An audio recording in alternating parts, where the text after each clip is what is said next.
بالحق والصلاة والسلام على الرسول النبي الأمي سيدنا المؤيد بشيرنا المسدد نذيرنا المجدد المصطفى الأمجد والمحمود الأحمد أبي القاسم محمد اللهم صل على محمد وآل محمد وآله الطيبين الطاهرين المعصومين المظلومين الذين أذهب الله عنهم الرجس وطهرهم تطهيرا اللهم صل على محمد وآل محمد سيما على بقية الله في الأراضين وحجته على العالمين الإمام المنتظر والحجة الثاني عشر عجل اللهم له الفرج ولعنة الله على أعدائهم أجمعين من الأزل إلى الأبد أما بعد فقد قال الله عز وجل في كتابه المبين وفرقانه المتين وقرآنه المجيد وقوله الحق بسم الله الرحمن الرحيم وقبل يستفتحون على الذين كفروا فلما جاءهم ما عرفوا كفروا به فلعنة الله على الكافرين 1442 ہجرہ کے ایام اضحیٰ کی آج 5 محرم 5th of محرم کی مجلس ہے، یعنی ہجرہ کے اس عشرے میں بعض مومنین کی خواہش پر بھی اور کرنٹ سچویشن کو دیکھتے ہوئے میں نے امام زمانہ کے سبجیکٹ کو اختیار کیا ہے اور اس ٹاپک پہ میں بات کر رہا ہوں، اور ہمیشہ یہ یاد دلاتا ہوں کہ کربلا کا واقعہ ایک ایسا واقعہ ہے کہ امام حسین نے کربلا کا جہاد شروع تو کیا تھا لیکن اسے کمپلیٹ کریں گے امام زمانہ۔ تو امام زمانہ کا تذکرہ کربلا ہی کا تذکرہ ہے، لیکن اس وقت کے حالات میں اس ذکر کی اہمیت اور زیادہ ہو جاتی، خصوصاً جب ہم یہ دیکھتے ہیں کہ روایتوں میں بلکہ قرآن کی آیتوں میں بھی یہ ذکر کیا گیا ہے کہ آنے والے کا انتظار کرنے والے بعض اوقات اس کے آنے کے بعد اس کے مخالف ہو جاتے ہیں، اور اتنے سخت مخالف کہ تلوار نکال کر اسی کا خاتمہ کرنا اپنا مشن بنا لیتے ہیں، اور ایسا مشن کہ اپنی اولاد کو بھی وصیت کر جاتے ہیں۔ جنریشن میں یہ دشمنی چلتی، کون سے دشمن؟ جو محبت جنریشن سے چلتی آ رہی تھی، جو عقیدہ جنریشن سے چلتا آ رہا تھا، جو انتظار اپنے بزرگوں کے ذریعے سے ہم کو ملا تھا، اب وہ اتنا چینج ہو گیا، وہ اتنا بدل گیا کہ دشمنی کا یہ سلسلہ جاری رہا، جس کے لیے میں نے اونلی 1 ایگزامپل کوٹ کی تھی اسلامک ہسٹری سے، جو سورہ بقرہ کی آیت نمبر 89 کی تفسیر میں بھی بعض کتابوں میں آئی ہے کہ پتہ نہیں کتنے جنریشن پہلے پیغمبر کا انتظار کرنے والے اور پیغمبر کے اتنا اگینسٹ ہوئے کہ ہمارے اور آپ کے سامنے جو رسول کے زندگی میں، جو رسول کے لائف ٹائم میں ان کے بڑے بڑے دشمن تھے، وہ ختم ہو گئے، ان کی دشمنی ختم ہو گئی، اور یہ انتظار کرنے والے ایسے کہ اب تک ان کی دشمنی کا سلسلہ جاری ہے۔ دیکھیے، جب کبھی پیغمبر اسلام کا نام آتا ہے، ہماری جانیں آپ پہ قربان، اور ان کی لائف ہسٹری ہم پڑھتے ہیں تو ہمارے سامنے اپوزیشن میں ابو جہل کا نام آئے گا، ابو لہب کا نام آئے گا، ولید کا نام آئے گا، عتبہ کا نام آئے گا، امیہ ابن خلف کا نام آئے گا، مکے کے بت پرست اور کافروں اور مشرکوں کے نام آئیں گے، اور انہوں نے جتنا ان کے پاس پاور تھی اس کے اعتبار سے رسول کی مخالفت کی، اذیت دی، تکلیف پہنچائی، جنگیں کی، لیکن وہ ختم، ایک طرح سے ان کی دشمنی ختم۔ آج نہ کوئی ابو جہل کا نام لینے والا ہے، نہ کوئی ابو لہب کا نام لینے والا ہے، نہ کوئی یہ کلیم کرنے والا ہے کہ میرے بزرگ مکے میں اس زمانے میں تھے اور انہوں نے وصیت کی تھی کہ بیٹا اپنی اولاد کو بھی یہ وصیت کرنا کہ پیغمبر کی مخالفت کرنا۔ لیکن ہمیں یہ پلاننگ نظر آئی، میں کچھ باتیں بہت کھل کے نہیں پڑھ رہا ہوں، ان لوگوں میں جو پیغمبر کا انتظار کر رہے تھے، ابو جہل کو، ابو لہب کو، ولید کو، عتبہ کو، شیبہ کو کبھی بھی نہیں تھا، ان کے پاس یہ عقیدہ ہی نہیں تھا، لیکن ہمیں اس انداز کی دشمنی ان لوگوں میں نظر آئی جو پہلے پیغمبر کا انتظار کر رہے ہیں اور بعد میں انکار کر رہے ہیں۔ اور اگرچہ اس وقت میرا یہ ٹاپک نہیں ہے، لیکن ایک جملہ کہہ دوں، اور یہی کچھ اہل بیت اطہار کے دشمنوں نے بھی کیا، اپنی جنریشن کو وصیت کر کے گئے کہ ہم نہ بھی رہیں تب بھی تم اہل بیت سے دشمنی کرتے رہنا اور ان کا نام و نشان مٹانے کی کوشش کرنا۔ خیر، وہ بھی ایک بہت امپورٹنٹ ہسٹری کا میسج ہے، اور موقع ملا تو شب عاشور یا اس کے قریب قریب تھوڑی سی بات اور واضح کروں گا، لیکن فی الحال بات ہو رہی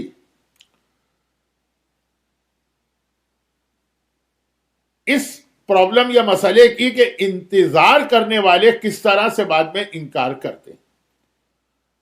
اچھا، اب اس کے ریزن بہت سارے ہیں، لیکن وہ جتنے الگ الگ ریزن ہیں سب کو جا کے آپ اگر انویسٹیگیٹ کریں یا اس کے اوپر ریسرچ کریں تو آخر میں جا کے بات وہیں پہ پہنچے گی جہاں کل کی مجلس میں بات آئی تھی کہ لوگوں کی لیک آف نالج اور جہالت۔ اب وہ اور بھی ریزن ہے، اس کی تفصیل میں بتاؤں گا، لیکن یہاں پہ رک کے میں دو چھوٹی باتیں آپ کے سامنے مینشن کر دوں۔ جیسے روایتوں میں جب ہمیں یہ بتایا گیا ہے کہ ہم لوگ گناہ کیوں کرتے ہیں، چلے ہمیں باقی ایتھس لوگوں سے کوئی تعلق نہیں ہے جو اللہ کو مانتے ہی نہیں ہیں، جو رسول کو مانتے ہی نہیں ہیں، جو اسلام کو مانتے ہی نہیں ہیں، جن کے پاس آخرت کو کوئی کنسپٹ ہی نہیں ہے، جن کے پاس گناہ اور ثواب کی کوئی فلسفی ہی نہیں، چھوڑیں ان کو۔ لیکن مسئلہ یہ ہے کہ ایک مومن، ایک محب اہل بیت، ایک عزادار امام مظلوم، ایک علی کی ولایت کا ماننے والا مولائی، وہ آخر گناہ کیوں کرتا ہے؟ اور بہت سارے گناہ پھر ہوتے ہیں، کوئی آدمی شراب بھی پیتا ہے، کوئی آدمی حرام بھی کھاتا ہے، کوئی آدمی واجبات کو ترک کر دیتا ہے، کوئی آدمی حرام بہت ہی بے حیائی کے ساتھ انجام دیتا ہے۔ دو طریقے ہوتے ہیں حرام کرنے کے۔ اب یہ ساری چیزیں میں اس وقت نہیں بتانا چاہتا ہوں، اس لیے کہ آج کا میرا ٹاپک یا سبجیکٹ کہیں شروع ہونے سے پہلے ہی مجلس کا ٹائم نہ ختم ہو جائے۔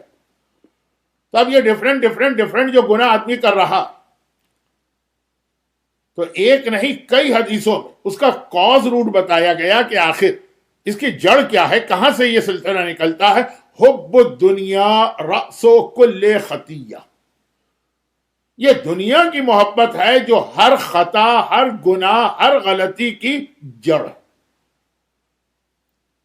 یہ درخت کی جڑ ہوتی ہے، درخت جڑ چھوٹی سی جڑ ہے، لیکن وہ جب اس سے درخت نکلتا ہے، وہ کیا امریکہ میں تو وہ کیلیفورنیا میں یا جو دوسرے آپ کے نیشنل پارک ہیں، کتنے بڑے بڑے درخت ہیں۔ کا یہ گناہوں کے اتنے بڑے بڑے درخت، لیکن اس کا کاز روٹ جو ہے وہ حب الدنیا۔ اور چونکہ روایتوں میں گناہوں کو بہت زیادہ کمپیئر کیا گیا ہے بیماریوں سے، کیونکہ یہ چیز ایسی ہے جو آدمی آرام سے سمجھ لیتا کہ بڑی خطرناک قسم کی بیماریاں، جس کے لیے اردو میں ایک ٹرم استعمال ہوتی ہے جان لیوا، جو آدمی کی زندگی لے کر ہی ختم ہوتی، کوئی اس کا علاج نہیں۔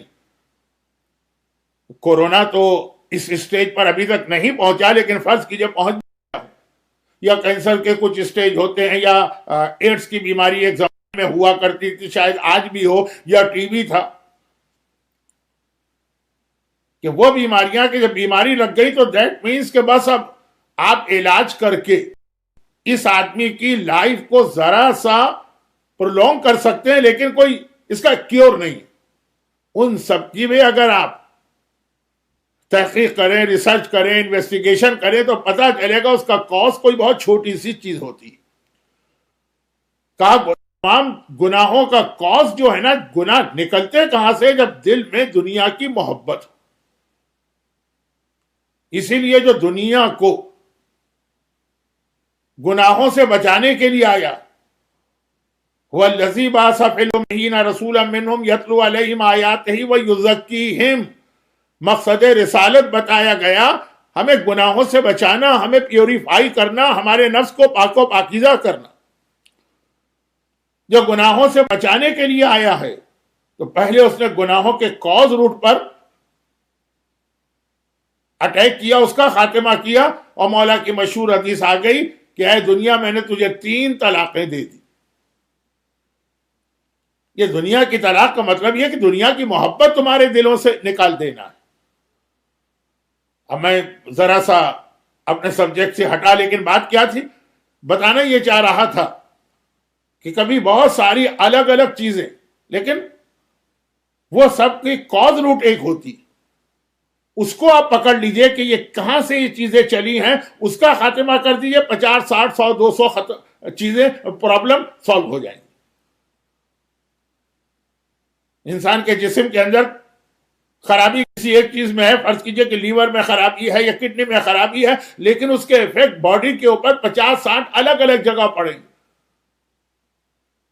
اب یہ مثالیں دینے کی ضرورت نہیں ہے، جعفری سینٹر اٹلانٹا کا یہ مجمع مجھے کئی سالوں سے سن رہا ہے، اور میں بھی اس مجمع کو کئی سالوں سے دیکھ رہا ہوں، تو مجھے پتا ہے کہ آپ نے بڑے بڑے علماء ذاکرین کو احمد پور، کیا جمال پور، تاجپور سے سنتے ہوئے آ رہے ہیں، آپ کا ٹائم میں کیوں ویسٹ کروں؟ اب یہ روایتوں میں جس طرح یہ بتایا گیا، اسی انداز سے ظہور امام میں جو ایک پرابلم آ رہا ہے کہ اس کے بعد کہیں ہم امام کے اگینسٹ نہ ہو جائیں، تو اس کا کاز روٹ بھی دیکھنا ہے کہ جو لوگ امام کے اگینسٹ، اچھا اب وہی پھر جملہ میں ریپیٹ کر دوں، ہمیں غیروں سے کوئی تعلق نہیں ہے، وہ امام سے پہلے ہی کون سا اٹیچ ہیں کہ بعد میں امام کے اگینسٹ ہو جائیں۔ بٹ یہ فیکٹ بتانا پڑے گا کہ جو آج امام کے اگینسٹ ہیں، ان میں سے بہت سے امام کے ماننے والے اور چاہنے والے بن جائیں گے۔ ہمارا پرابلم یہ ہے کہ جو اتنے ٹف ٹائم میں آج دنیا اگر ہماری دشمن ہوتی ہے تو وہ صرف اسی امامت کے نظریے کی وجہ سے۔ میرا یہ مجمع تو چونکہ ایک خاص علاقے سے آیا ہے، احمد آباد سے، لیکن باقی ویسٹ میں جہاں جہاں مجلسیں پڑھتا ہوں تو مومنین کرام جو وہاں کتنے ایسے ہوتے ہیں جو اپنا گاؤں چھوڑ کر آئے اس لیے ہوتے ہیں کہ وہاں پہ ان کو پرابلم ہو رہے ہوتے ہیں، دل نہیں چاہتا ان کا یہاں آنے کا۔ جو اکنامیکل اسائلم یا ریفیوجی ہے اس کی میں بات نہیں کر رہا ہوں، لیکن جو ایکچوئل ریفیوجی ہوتے ہیں یا اسائلم ہوتے ہیں، اتنے پرابلم ہوتے ہیں اس لیے وہ آتے ہیں۔ تو جو ہم کو اتنے پرابلم ہوتے ہیں جس کی وجہ سے کتنے ہی مومنین مثلا پاکستان سے یا عراق سے یا شام سے یا اور اسلامی ملکوں سے ظالموں کی وجہ سے ہجرت کرنے پہ مجبور ہوئے، تو ہمارا ان کا ظالموں کا پرابلم صرف محبت اہل بیت، بلکہ محبت بھی نہ کہیے، ولایت اہل بیت اور امامت 12 امام۔ تو یہ لوگ کیوں امام کے خلاف ہوں گے؟ جنہوں نے اتنے سخت ترین ظالموں کے دور میں بھی امام کا نام اپنے سینوں میں رکھا، واقعاً یہ ٹرو لور ہیں امام کے، پھر یہ کوئی اگینسٹ ہوں گے؟ کاز روٹ کیا؟ اور میں نے کل کا جو واقعہ پڑھا اس کے حوالے سے ایک جملہ آج ریپیٹ کیا ہے، اب اس کو کمپلیٹ، اور وہ یہ کہ میدان کربلا سے لے کر شام کے قید خانے تک جو اہل بیت نے اتنا بڑا ایک جہاد کیا، یہ ہماری ساری مجلسیں یا ایام ازا یہ صرف کربلا کی وجہ سے، جو ہم نے اتنا بڑا جہاد کیا کہ 1400 سال سے اپنے اس انسٹیٹیوشن کو باقی رکھا، تو یہ ہمارا ایک شیئر تھا کربلا کے جہاد میں۔ اصل جہاد تو کربلا والوں نے کیا، اب کربلا میں کربلا سے اسٹارٹ کریں اور شام تک پہنچ جائیں، ایسا لگتا ہے کہ پورا عالم اسلام اہل بیت کا دشمن۔ کربلا کے میدان میں جو لوگ آ گئے ان کو دیکھ لیجئے، یعنی یزید کی سائڈ پر، کوفے کے بازاروں میں جا کے دیکھ لیجئے، شام میں پہنچیے، شام کے دربار میں جا کے دیکھیے، شام کے قید خانوں میں جا کے دیکھیے، شام کے بازاروں میں جا کے دیکھیے۔ اب یہ جو اہل بیت کے اتنے اگینسٹ تھے تو وہاں بھی وہی سوال ہے کہ آخر کاز روٹ کیا تھا، اصل ان کو اہل بیت سے دشمنی کیا تھی؟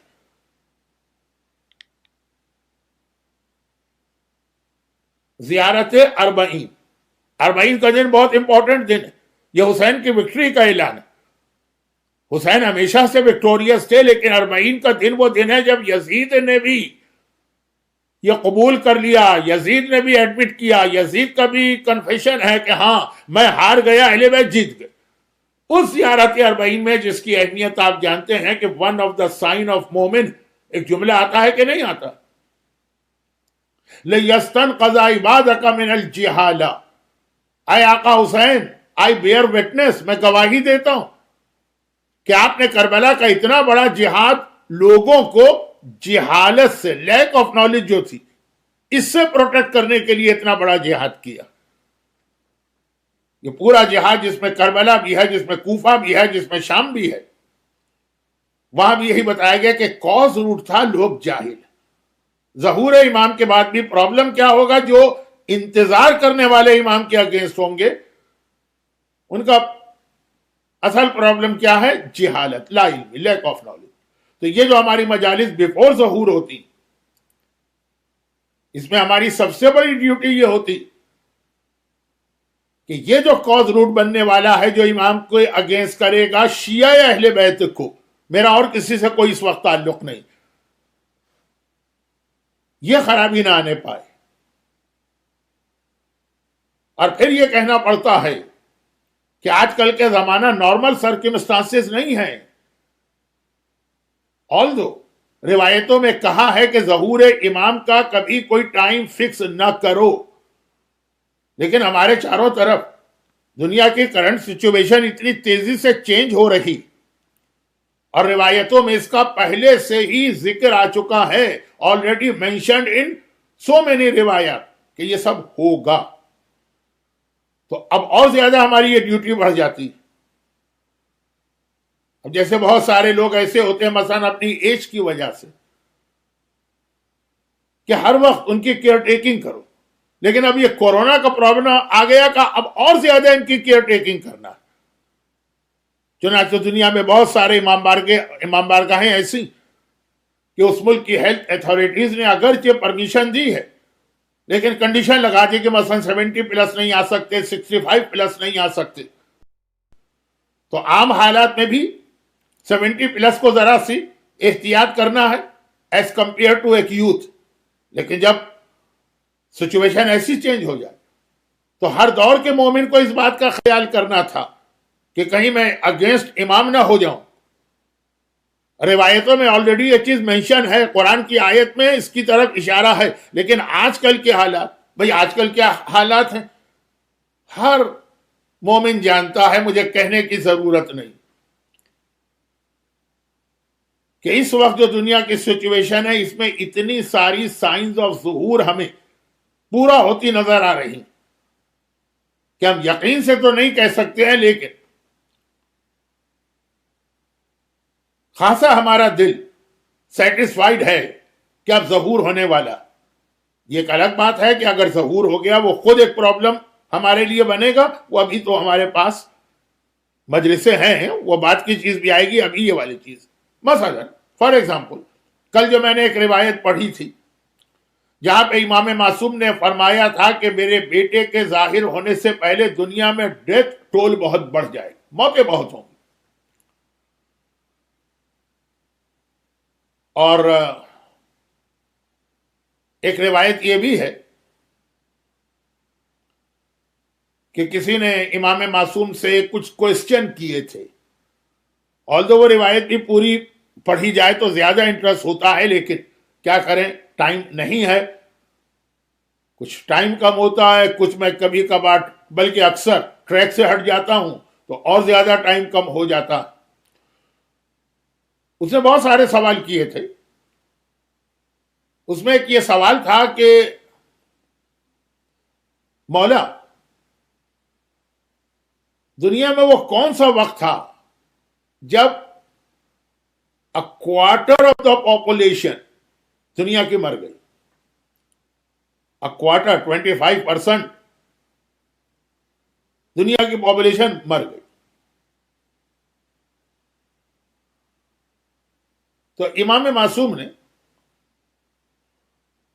اس کا جواب یہی تو دیا کہ اب تک ایسا وقت نہیں آیا جو میکسیمم ڈیتھ ٹول، بلکہ شاید سوال یہ تھا کہ دنیا کی 1/3 آبادی مری، 33%۔ امام نے فرمایا کہ اب تک ایسا وقت نہیں آیا، ابھی تک جو میکسیمم ڈیتھ ہوئی ہیں ایک ٹائم پہ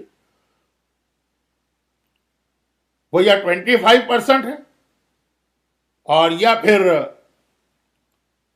16%۔ یہ دو الگ الگ روایتیں ہیں، اسی لیے میں نے بھی تھوڑا سا بیان کرتے وقت کنفیوژن آپ کے سامنے پیش کی۔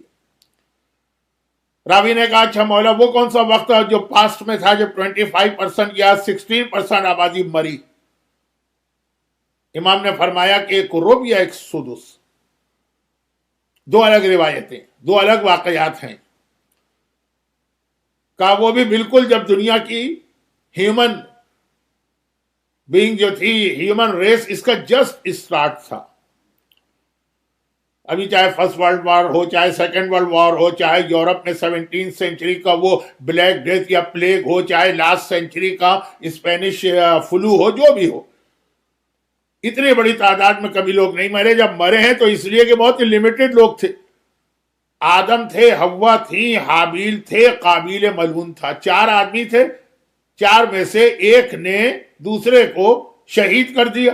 قابیل ملعون نے، جس سے ریونج بھی امام زمانہ کو لینا ہے، حضرت حابیل شہید کا، تو قابیل نے حابیل کو شہید کر دیا، 4 میں سے ایک مر گیا، یہ ہو گیا 25%۔ ہم جب یہ روایت سنتے ہیں تو لگتا ہے 25%، دیٹ مینس 1 بلین مرے ہوں گے، یا یہ کہ 500 ملین مرے ہوں گے، یا 2 ارب ہوں گے، یا پتہ نہیں کتنے کروڑ ہوں گے۔ ایک آدمی خالی مرا اور 25%۔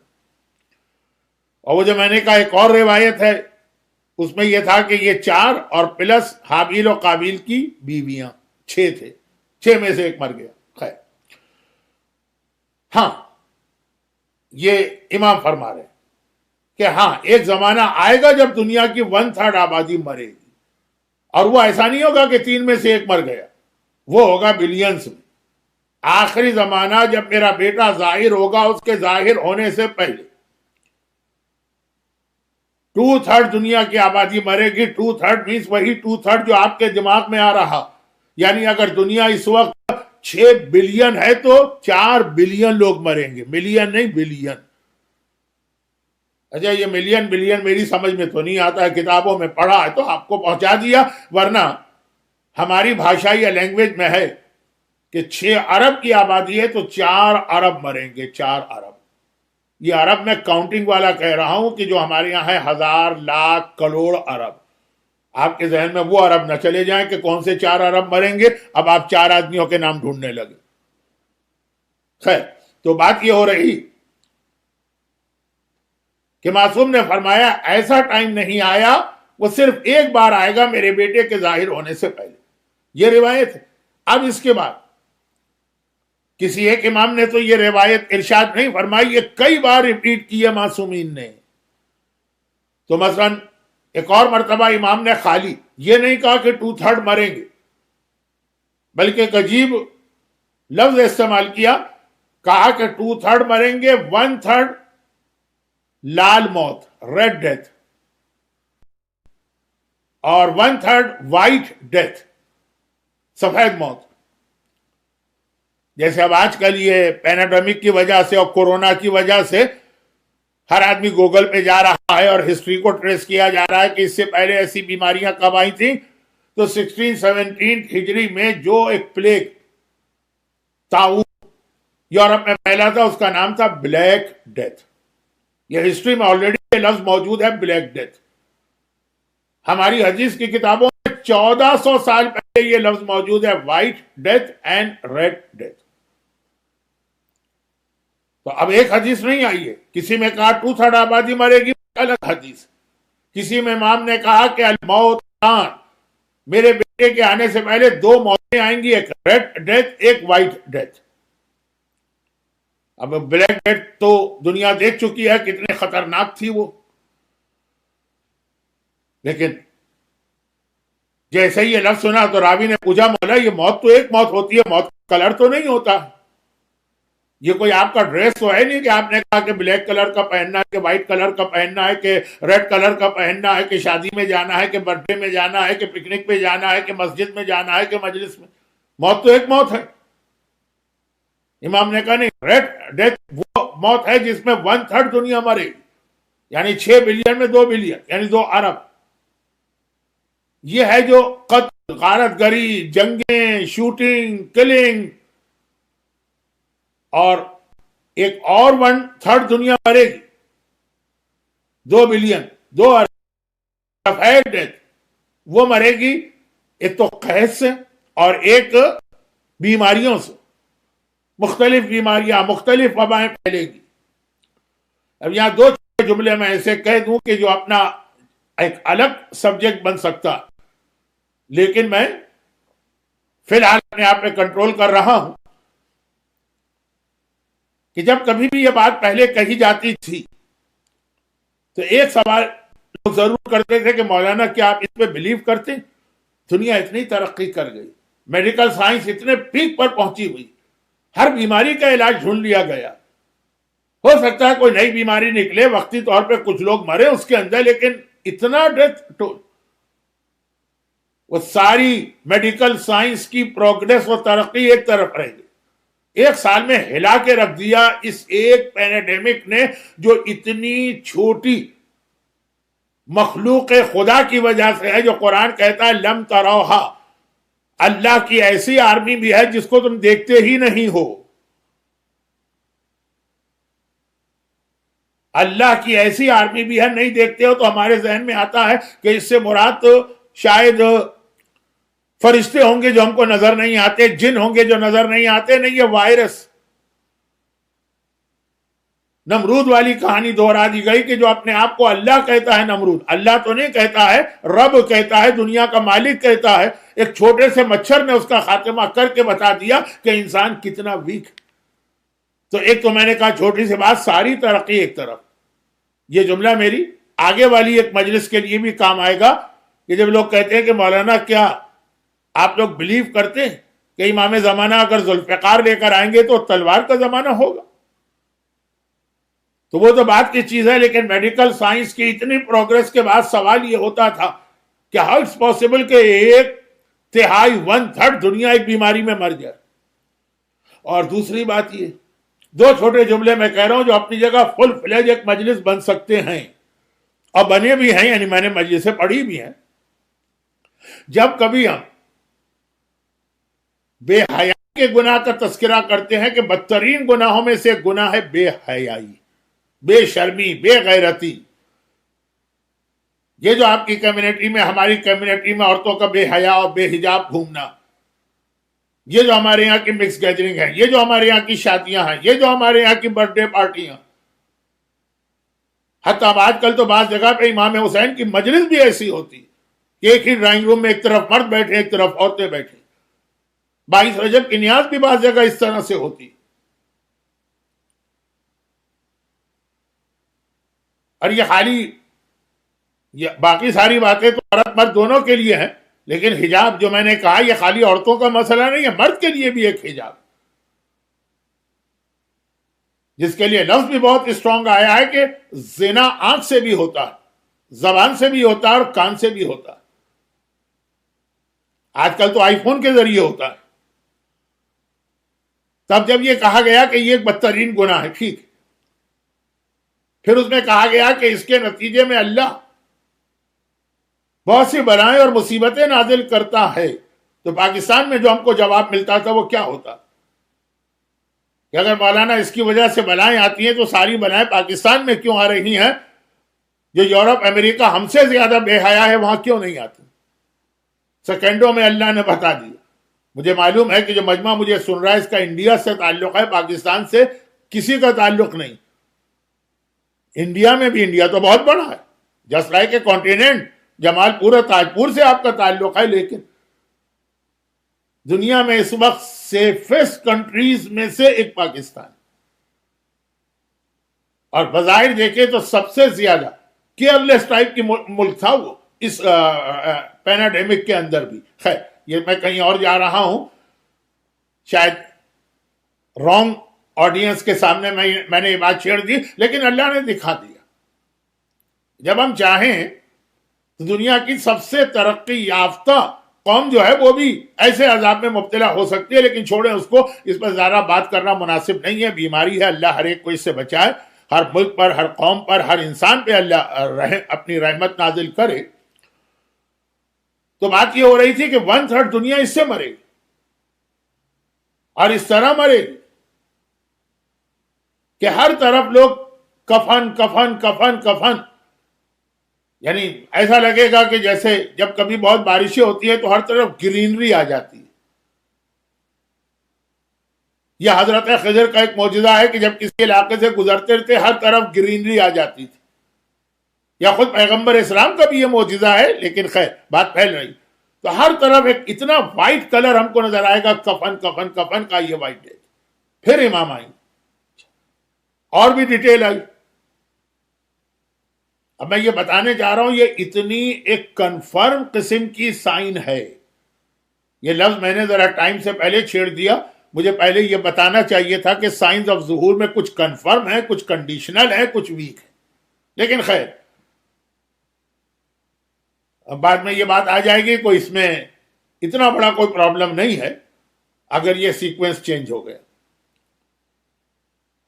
یہ وہ تو نہیں ہے نا کہ ایک صاحب نے مسئلہ پوچھا کسی سے کہ بھائی پیشاب کرنے کے بعد یا یورین کے بعد پانی ڈال کے پاک کیا جاتا ہے، تو جو میرے پاس لوٹا یا کنٹینر ہے اس میں ہول ہے، جتنی دیر میں بیٹھتا ہوں وہ پانی اس میں سے نکل جاتا ہے. کہا کوئی بات نہیں، پہلے پاک کر لیا کرو، بعد میں پیشاب کر لیا کرو. ہمارے ایسے لوگ بھی ہیں جن کے پاس عبادتوں کا سیکوینس ایسا ہی ہوتا ہے.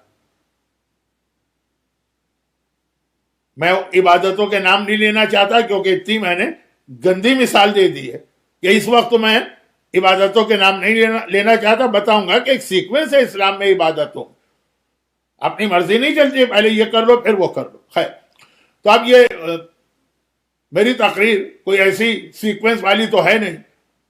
کنفرم نشانیاں اس میں یہ 2/3 موت ہے. تو آپ دیکھیے جو بہت کنفرم نشانی ہوتی ہے اس کو ایک بار نہیں کئی بار بیان کیا جاتا. جو صاحبان علم ہیں ان کو پتا ہے، اس کے لیے ٹرم ہمارے یہاں استعمال ہوتی ہے کہ حد تواتر تک بات پہنچ جاتی. اب یہ کہا گیا کہ یہ بس صرف یہ موت کتنی ہوگی اس کو بیان کرنے کا طریقہ. پیغمبر کی حدیث آئی کہ آخری زمانے میں اتنی کثرت سے موتیں ہوں گی کہ ڈیڈ باڈیز پڑی ہوں گی، کوئی ان کو دفن کرنے والا ہی نہیں ہوگا.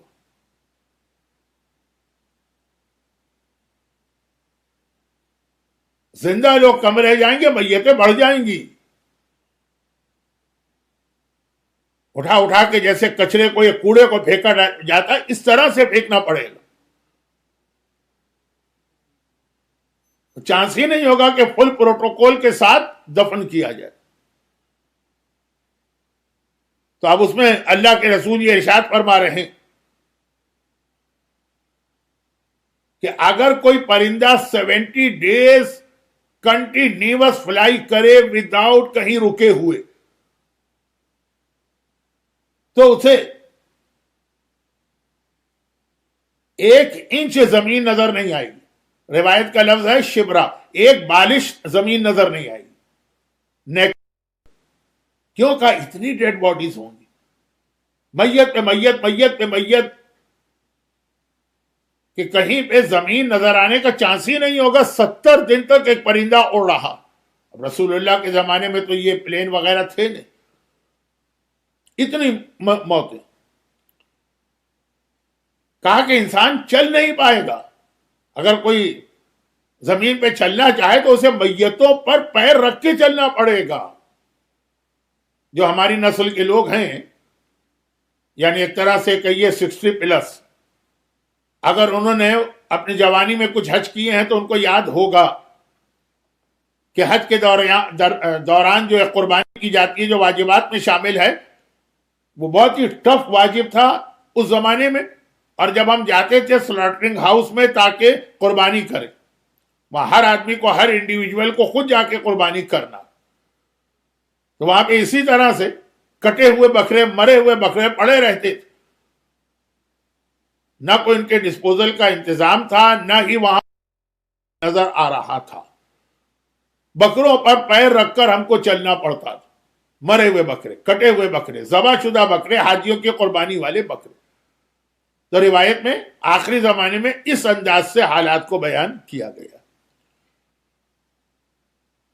اب یہ ایک قسم کی ایک کنفرم نشانی ہو کے رہے گی. پھر یہ کہ امام معصوم نے ایک خواہش ظاہر کی, کاش ہمارے شیعہ اس ریمیننگ 1/3 میں آ جائیں.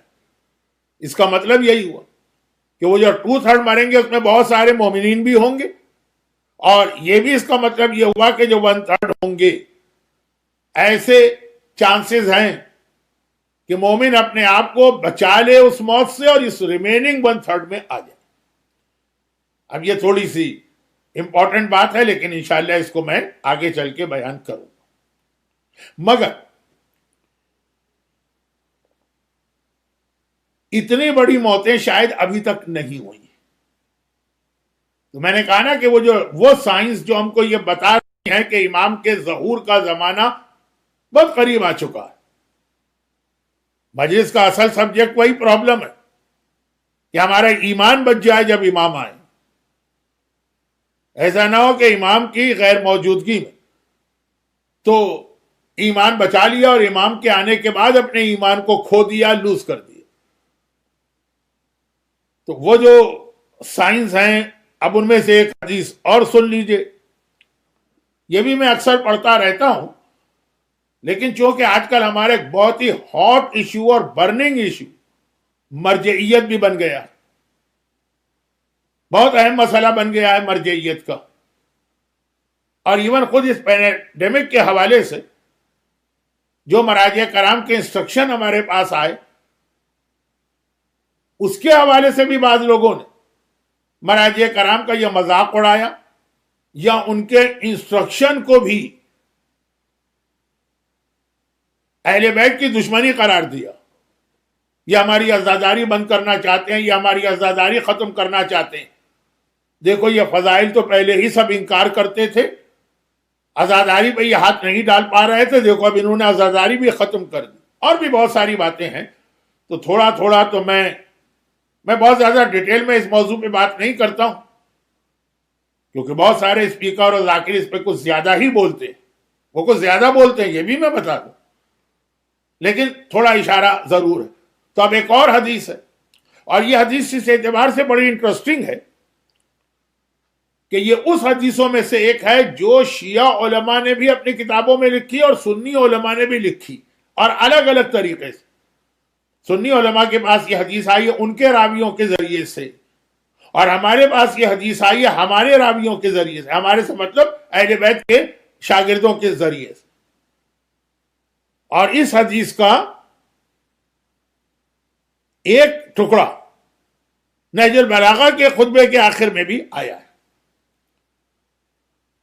ظہور امام سے ریلیٹڈ ذرا سی حدیث میں نے بہت پڑھی ہے، اس لیے جو لوگ مجھے بہت ریگولر سنتے رہتے ہیں ان سے میری ریکویسٹ ہوتی کہ ایام ازاں میں اتنے بڑے بڑے علماء، اتنے اچھے علماء پورے سال مجالس کی تیاری کرنے کے بعد عزاداری کی خدمت اور مومنین کی خدمت کے لیے آتے ہیں، ان کو سنیے۔ یہ تو جعفری سینٹر اٹلانٹا کی کمیٹی نے مجھ کو اتنا پریشرائز کیا ہے تو میں نے یہ مجلسیں پڑھنا قبول کر لی ہیں۔ اگر ان کی یہ محبت و خلوص نہ ہوتا تو شاید میں اس سال مومنین کرام کو زحمت سے بچاتا، کیونکہ آج کل کا تو مسئلہ یہ ہے نا کہ آلموسٹ ہر مومن اپنے گھر میں بیٹھا ہوا، اس کے پاس چوائس بہت زیادہ، ایک آئی فون اس کے پاس ہو یا ایک آئی پیڈ یا ایک لیپ ٹاپ، ایک وقت میں اتنے سارے علماء کو سن سکتا ہے ایک اسٹائل میں۔ پہلے تو تھا کہ نہیں، جو ہمارے شہر کی امام بارگاہ ہے وہاں پہ ہم جائیں گے تو صف اعلیٰ پہ بیٹھیں گے، فزیکل ہمارا اٹینڈنس ہے، وہ مجلس کا مزہ ہی کچھ اور ہے، آئی فون کی مجلس۔ اب آلموسٹ ساری مجلسیں ایک جیسی ہیں۔ تو بات میں یہ کہہ رہا تھا کہ کچھ لوگوں کو میری بات چیزیں ریپیٹ لگیں گے، لیکن یہ بہت امپورٹنٹ ایک نشانی اس لیے بھی بنی کہ اہل سنت بھائیوں کے یہاں بھی ان کے راویوں کے حوالے سے آئی، ہمارے یہاں بھی آئی، نہج البلاغہ میں بھی اشارہ ہوا، اور اس کا جو message hidden under the line ہے وہ ہے مرجعیت۔ وہ حدیث کیا؟ وہ حدیث یہ ہے کہ اللہ کے رسول نے یہ ارشاد فرمایا کہ آخری زمانے کی ایک نشانی یہ ہوگی، اور اسے بھی کنفرم سمجھیے، بلکہ اتنا کنفرم سمجھیے کہ یہ زمانہ آ چکا کہ لوگ حرام خدا کو اپنی مرضی سے حلال کریں گے، حلال خدا کو اپنی مرضی سے حرام کریں گے۔ اب یہ جملے کی بھی تشریح ہے، لیکن چونکہ آج مصائب ایسے ہونے والے ہیں جس میں مجھے زیادہ ٹائم چاہیے، اس لیے میں یہیں پہ رک جاتا ہوں۔ اور پھر پیغمبر نے مثال بھی دی، وہ پوری مثال بھی میں نہیں پڑھ پاؤں گا اس لیے کہ مجلس کا وقت بہت تیزی سے ختم ہو رہا ہے۔ یہ وہ تاریخیں اب شروع ہو گئی ہیں جس میں غم کا بیان زیادہ اہم بھی ہے اور زیادہ ٹائم بھی چاہتا۔ کہا کہ حرام کو حلال، حلال کو حرام کریں گے، خاص طور پہ 4 گناہ کبیرہ بڑے آرام کے ساتھ لوگ حلال کر دیں گے۔ ایک شراب کو حلال کریں گے ڈرنک کے نام پر، اور سود کو حلال کریں گے پروفٹ کے نام پر۔ یعنی پروفٹ کا مطلب وہ نعوذ باللہ رسول والا نہیں، وہ نفع، بیاج۔ کبھی تو ایسا ہوتا ہے نا کہ انسان ایک کام کرتا ہے حرام، وہ کہتا ہے آئی ڈونٹ کیئر، وہ اس چکر میں نہیں پڑتا ہے کہ اس کے بارے میں قرآن کیا ہے، حدیث کیا ہے، لیکن کبھی ہوگا بہت ٹیکنیک کے ساتھ ایک کرافٹ مین شپ کا مظاہرہ کیا جائے گا کہ پہلے اس کو حلال بناؤ، اور جب یہ حلال ہو جائے گا تو اس کے بعد تو پھر بڑے آرام سے کر سکتے۔ اور اس میں بہترین جو اس کا ماسٹر تھا کہ حرام کو اگر حلال کرنا ہے یا کوئی گناہ کو جائز کرنا تو نارمل طریقے سے نہیں کرو، اپنی مہارت کا مظاہرہ کرو، ایک کرافٹ مین شپ، کہ اس کو پہلے اس طریقے سے پیش کرو کہ لگے کہ یہ تو کوئی برا کام ہی نہیں ہے، بلکہ بہت اچھا کام۔ اس کا جو بہترین ہم کو ایکسپرٹ نظر آ رہا وہ دشمنان اہل بیت کی فرسٹ رینک کے اندر ہیں، جن کو آپ زیارت عاشورہ میں بھی یاد کرتے ہیں۔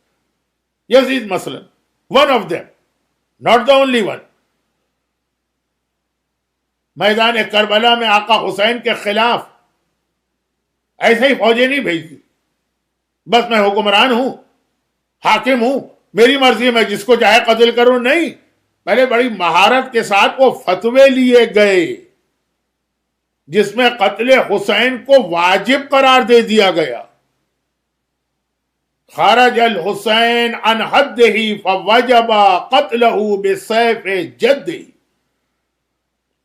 حسین نے اپنی لمٹ کراس کر لی، معاشرے میں فتنہ و فساد برپا کر رہے ہیں، تو واجب ہو گیا حسین کا قتل ان کے نانا کی تلوار سے، یعنی ان کے نانا کی شریعت کے حساب سے۔ چنانچہ کتنے ہی ایسے دشمنان اہل بیت تھے جو کربلا میں یہ سمجھ کے آئے تھے کہ یہ ہمارا واجب فریضہ، لیکن جملہ یہ آیا بالسیف جدی حسین کو ہم حسین کے نانا کی تلوار سے شہید کر رہے ہیں۔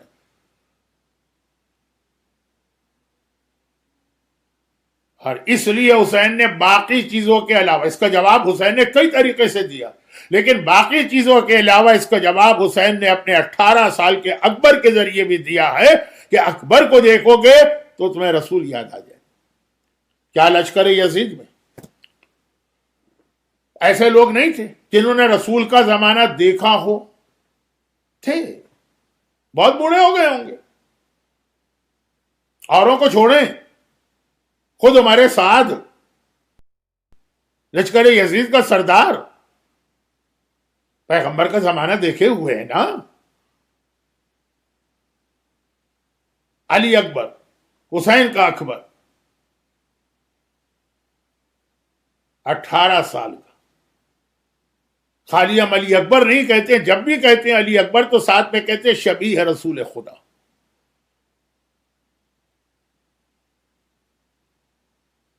میدان کربلا کے کئی شہید پنجتن میں سے مختلف شخصیتوں کے شبیہ، لیکن اکبر کے حوالے سے تو گویا سمجھیے اس کا اکبر کا نام ہی بن گیا شبیہ رسول خدا۔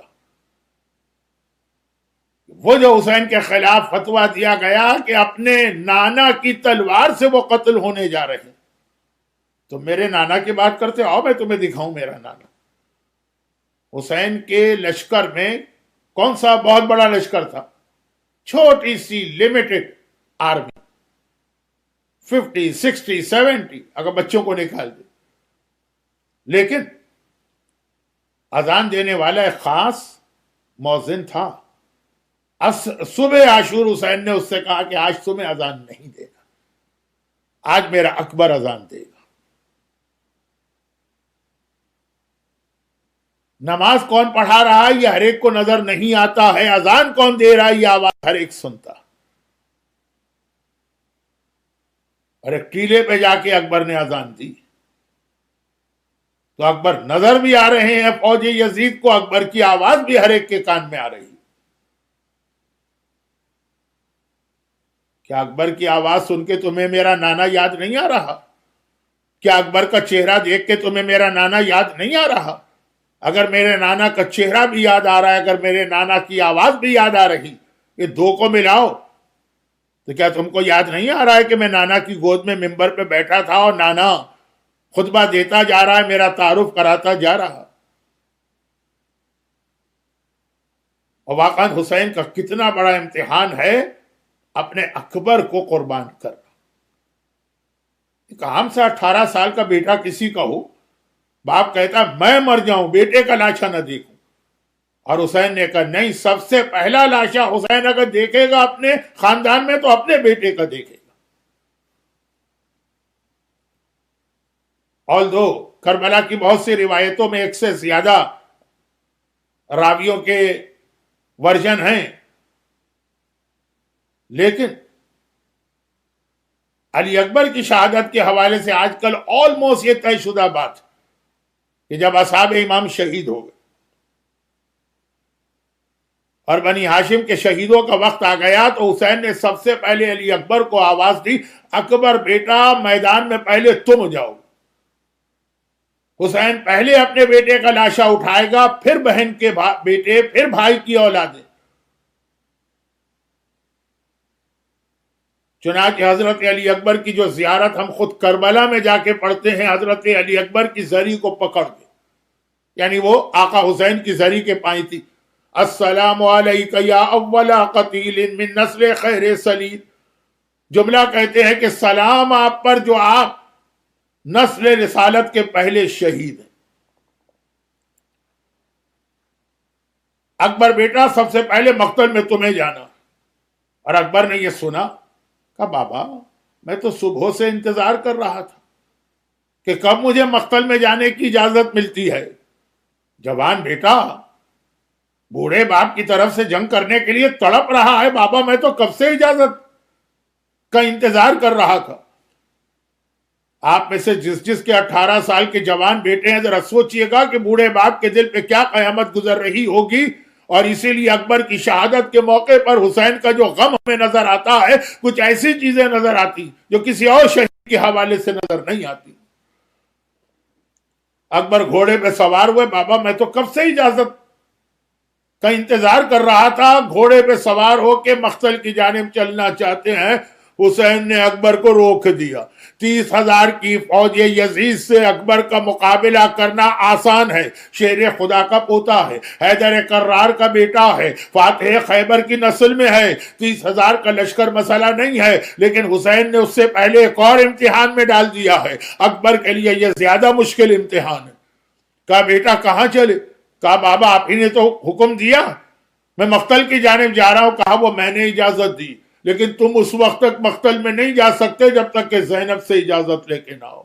ہائے کوئی اکبر کے دل سے پوچھے 30,000 کی فوج کا مقابلہ کرنا آسان ہے, لیکن 18 سال کا بیٹا جا کے اپنی زینب جیسی ماں سے کہے کہ اب میں مرنے جا رہا ہوں, کیا قیامت گزر رہی ہوگی اکبر کے دل پہ. کیسے میں یہ مرحلہ طے کروں, کیسے میں یہ امتحان دوں.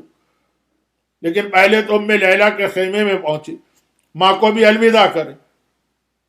مجلس سننے والی میں کچھ ایسی مائیں ہوں گی جن کے جوان بیٹے, ایک بیٹا ہے خالی اکبر, ام لیلا کا تو اکلوتا بیٹا, سر سے پیر تک دیکھا ایسا جوان رانا جس کو دیکھ کر غیروں کو یہ خیال آتا تھا کہ ارے یہ کیسے مارا گیا ہوگا, یہ ماں ہے. لیکن اکبر نے دیکھا میری ماں مصلی بچھا کے جانماز بچھا کے بیٹھی. گھبرا کے کہا اماں تو ابھی کسی نماز کا وقت تو ہے نہیں, ظہرین کی نماز پڑھی جا چکی ہے, مغربین میں بہت وقت باقی. کہا بیٹا میں نے ایک منت مانی, تجھے پتا ہے میرا یزید سے رشتہ, منت میری یہی تھی کہ ایسا نہ ہو کہ میرا لال مقتل میں پیچھے ہٹ جائے, لوگ کہیں کہ یہ ماں کے خون نے اثر دکھایا. میں نے منت مانی ہے کہ جتنے جلد میرے اکبر کا لاشا آئے گا میں 2 رکعت شکرانے کی نماز پڑھوں گی. اکبر نے کہا کہ اماں میں تو سوچتا ہوا آیا تھا ماں کو کیسے الوداع کروں گا, تو نے تو اتنا آسان کر دیا ہے, اب تیرا اکبر مرنے جا رہا ہے. ام لیلا نے کہا بیٹا ذرا جلدی سے جا, مجھے اپنی منت کو بڑھانا. مگر زینب, اکبر دنیا میں آئے ہیں اس وقت سے زینب نے اپنی گود میں لے لیا.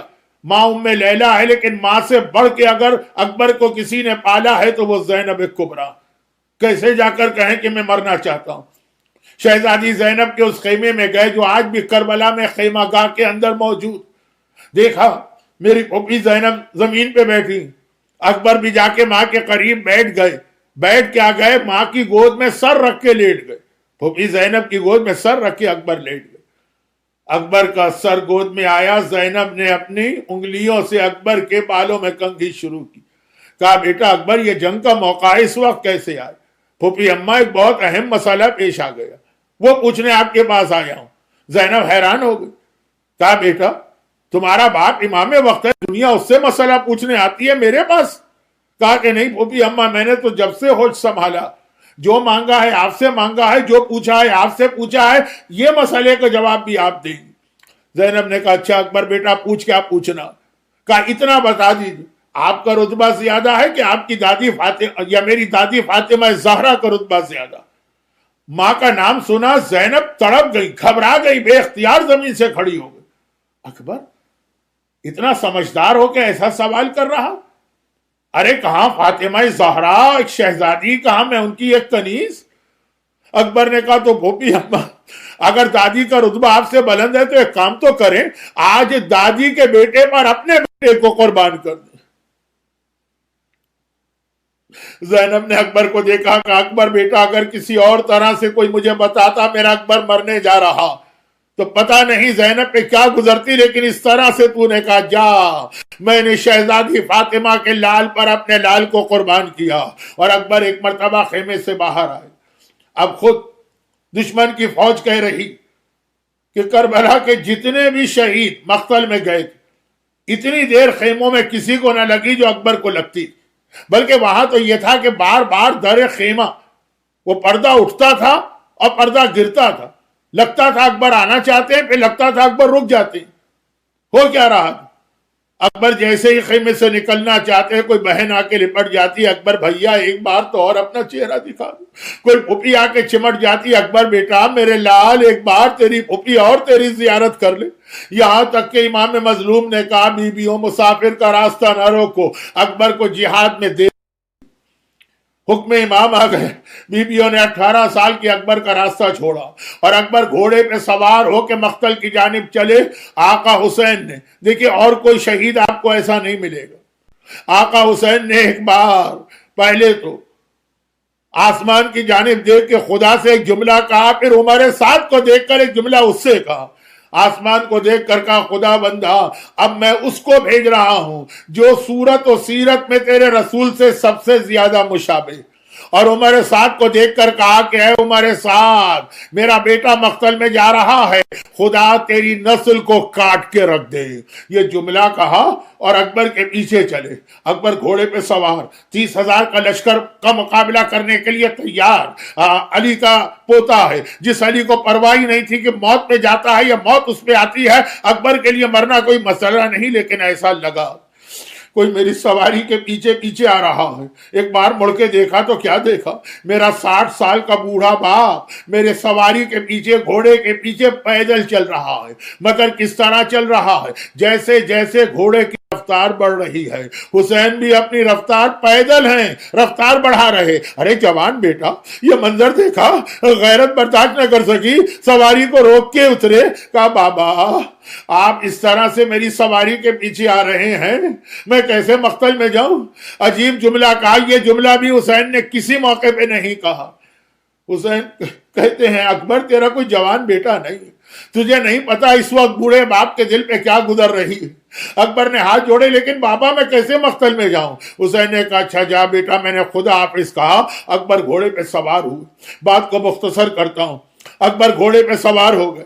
حسین اپنے بیٹے کا جہاد دیکھنے کے لیے قریب ایک ٹیلے پہ آ کے بیٹھ گئے، اور ادھر زینب خیمے کے دروازے پر پردہ پکڑ کے پردے کے پیچھے کھڑی ہو گئی، اور ادھر اپنے خیمے میں ام لیلا مصلی پہ جا کے کھڑی ہو گئی۔ اکبر کی نگاہیں فوج پر ہیں، حسین اکبر کو دیکھ رہے ہیں، زینب حسین کو دیکھ رہی ہیں، ام لیلا زینب کو دیکھ رہی ہیں۔ شیر خدا کے پوتے کا جہاد بیان کروں تو پوری رات بھی کم ہے، لیکن ایک وقت آیا سینے پہ برچی کا پھل لگا۔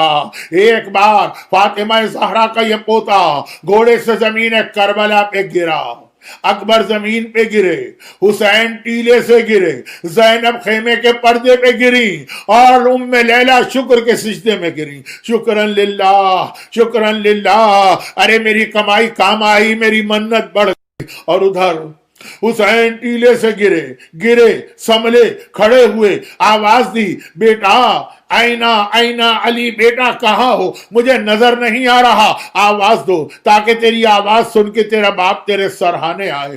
ہے میدان کربلا کا کوئی اور شہید؟ حسین کی آنکھوں کی روشنی کچھ دیر کے لیے چلی گئی، حسین کو نظر نہیں آ رہا ہے۔ اکبر نے آواز دی الیہ الیہ، بابا ادھر آئیے، بابا ادھر آئیے، اللہ آپ میں سے ہر ایک کو مقام علی اکبر لے کے گیا ہے نا۔ حسین اسی طرح سے آواز سن کے مقام علی اکبر پہ پہنچے، کیا دیکھا؟ 18 سال کا جوان بیٹا اپنے خون میں تڑپ رہا ہے۔ خدا کسی باپ کو، خدا کسی ماں کو ان کے جوان بیٹے کی یہ حالت نہ دکھائے۔ اکبر زمین کربلا پہ ہے، سینے سے نکلنے والا خون چاروں طرف جمع ہے، اکبر ایڑیاں رگڑ رہا ہے۔ حسین ایک بار اکبر کے قریب گئے، ایک ہاتھ اکبر کی گردن کے نیچے رکھا، ایک ہاتھ اکبر کے پیروں کے نیچے رکھا، اکبر کو اٹھانا چاہا، یا علی مدد کہہ کے اٹھانا چاہا، لیکن ہائے میرا یہ بوڑھا باپ امام، یہ ضعیف باپ امام، یہ 18 سال کا جوان حسین سے نہ اٹھایا گیا۔ ایک بار زمین کربلا پہ دوبارہ اکبر کو لٹایا، 3 بار کوشش کی، میرا ضعیف امام، میرا بوڑھا امام، ہائے یہ باپ امام بھی ہے باپ بھی ہے۔ جب تینوں بار کامیاب نہ ہوئے، کہا اکبر بیٹا تم بھی تو اپنے باپ کی کوئی مدد کرو۔ اکبر اکبر نے کہا بابا میں کیا مدد کروں؟ کہا کہ تمہارے دونوں ہاتھ سینے پر ہیں نا، یہ ہاتھ میری گردن میں ڈال دو تاکہ تھوڑا سا اٹھانے میں آسانی ہو۔ اکبر نے ایک ہاتھ ہٹا کے سینے سے ہاتھ ہٹایا، بابا کی گردن میں ڈالا۔ حسین نے کہا اکبر دوسرا ہاتھ بھی تو ہٹاؤ۔ ہائے 18 سال کا اکبر تڑپ کے کہتا ہے بابا یہ ہاتھ میں اپنے سینے سے نہیں ہٹا سکتا۔ یہ سننا تھا۔ ایک بار حسین چند قدم پیچھے ہٹے، اکبر بیٹا یہ کیا کہہ دیا؟ کیا تجھے نہیں پتا تمہارا باپ کتنا صابر ہے؟ ذرا یہ ہاتھ بھی تو ہٹاؤ، حسین دیکھے تو صحیح کیا بات ہے۔ اکبر نے ہاتھ ہٹایا اور حسین نے دیکھا برچی کا ٹوٹا جوان کے سینے میں پیوست ہے۔ ہاں یہ بوڑھا باپ بس ایک مرتبہ اس طرح سے اکبر کے قریب دوزانو بیٹھا جیسے آپ نماز کے تشہد میں بیٹھتے ہیں، اور برچھی کے پھل پہ ہاتھ ڈالا، برچھی نکالنا چاہ رہے ہیں۔ میرا دل چاہتا میں تڑپ کے کہوں اے اللہ کے رسول، اے رسول خدا، ذرا جلدی سے کربلا کے میدان میں آئیے، مگر اکیلے نہ آئیے گا، اپنے ساتھ خلیل خدا ابراہیم کو لے کے آئیے گا۔ اے ابراہیم آ کے دیکھیے یہ کربلا کا اسماعیل ہے، بوڑھا باپ برچھی کا پھل نکال رہا ہے، لیکن نہ باپ کی آنکھوں پہ پٹی ہے نہ ہاتھوں میں راشا ہے۔ کس استقامت کے ساتھ حسین نے برچھی کا پھل نکالنا چاہا، برچھی ہلی تو جس میں برچھی تھی اکبر کا کلیجہ ہلا۔ کلیجے کا ہلنا ہے کہ سینہ ہلا، اکبر کا سینہ ہلنا تھا، اکبر کا جسم ہلا، زمین کربلا ہلے، خیمے ہلے، پردے ہلے۔ زینب کی آواز آئی بھیا اگر مدد کی ضرورت ہے بہن تیری مدد کو آنے کو تیار ہے۔ حسین نے اکبر کا لاشا چھوڑ دیا، زینب خیمے سے باہر نہ آنا، ارے تیرے پردے پہ میرا اکبر قربان۔ مولا تھوڑی ہی دیر گزرے گی، شام غریبہ آئے گی، یہی زینب ہوگی، چادر چھنے گی، خیمے جلیں گے، آپ کی یہی زینب میدان کربلا میں شام غریبہ کے دھیرے میں واہ اکبرا اور واہ حسینہ کی فریاد بلند کر رہی ہو۔ اجرکم اللہ، اجرکم اللہ۔ خدا بندہ مسائق بے اکبر ایسے کہ واقعا انسان کا کلیجہ پانی ہو جائے۔ تجھے واسطہ حسین کے اس امتحان کا، تجھے واسطہ فاطمہ زہرا کا جو اپنے پوتے کے مسائل کو سن رہی ہوں۔ مجلس سننے والے تمام مومنین کو دنیا اور آخرت کی ہر پریشانی سے محفوظ فرما، خصوصاً اولاد کے ہر دکھ اور صدمے سے محفوظ فرما۔ دنیا کے موجودہ حالات میں تمام دنیا کے انسانوں خاص طور پر عزادارانہ امام مظلوم کی مدد فرما۔ جس عظیم مقصد کے لیے قربانی دی گئی خدا بندہ اس کی خاطر میں بھی اپنی ترین شے، جب اکبر قربان ہو گئے تو ہم کیا ہیں؟ ہمیں بھی ہر قربانی کا جذبہ عطا فرما۔ خدا بندہ جو یہ مجلس سنتے وقت کوئی حاجت اپنے دل میں رکھ کے بیٹھے، مشکل کشا کے اس پوتے کا واسطہ ان کی تمام حاجتیں پوری فرما، اور ان مظالم کے انتقام کے لیے وارث معصومین امام زمانہ کے ظہور میں تاج